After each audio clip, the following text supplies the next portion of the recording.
যে পরিমাণ সাড়া দেখতে পাচ্ছি সব জায়গায়, ইনশাল্লাহ যেখানে দ্বারাই ভূমিদস্যু বিজয় হবে ইনশাল্লাহ। যখনই যাচ্ছি সব জায়গা থেকে জনগণের কাছ থেকে একটা উচ্ছ্বাস দেখতে পাচ্ছি, তারা চাই আমি নির্বাচন করি। ঢাকায় দেখতে পাচ্ছি, চট্টগ্রামে দেখতে পাচ্ছি, এটা সময় বলে দেবে, একটু অপেক্ষা করেন। সময়ের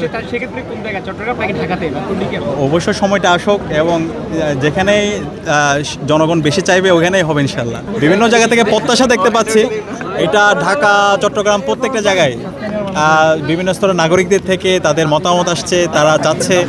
তো দেখা যাক, সময় বলে দেবে। আমরা একটু সময় যেন অপেক্ষা করি। আপনার ইচ্ছেটা? আমার ইচ্ছা তো আমি এখন যে দায়িত্ব আছি সেটা আমার একটা এক্সাম্পল সেট করা, যেন ঢাকা ইউনিভার্সিটিতে আমি বিপি হিসেবে দায়িত্ব আছি, যেন পরবর্তীতে যারা আসবে চমৎকার একটা ক্যাম্পাস পাই এবং যে কমিটমেন্টগুলো দিয়েছি প্রত্যেকটা কমিটমেন্ট বাস্তবায়ন করার মাধ্যমে একটা চমৎকার একটা স্ট্যান্ডার্ডে নিয়ে যাওয়া।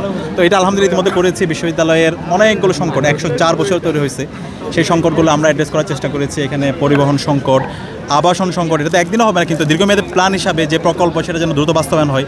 11টা হল নির্মাণের কাজ শুরু হবে। এর পাশাপাশি মেডিকেল সেন্টার, সেন্ট্রাল মসজিদ, পাশাপাশি হচ্ছে আমাদের গবেষণায় বাজেট বাড়ানো, শিক্ষার্থীদের জন্য দীর্ঘদিনের দাবি ছিল তারা যেন রিসার্চ অ্যাসিস্ট্যান্ট এই সেবাটা এনশিওর করা যায় সেটা।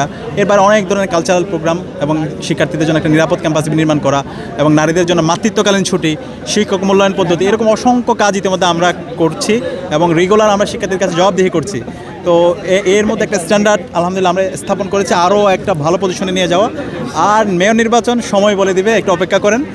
ইনশাল্লাহ যে পরিমাণ সাড়া দেখতে পাচ্ছি সব জায়গায়, ইনশাল্লাহ যেখানে দ্বারাই ভূমিদস্যু বিজয় হবে ইনশাল্লাহ।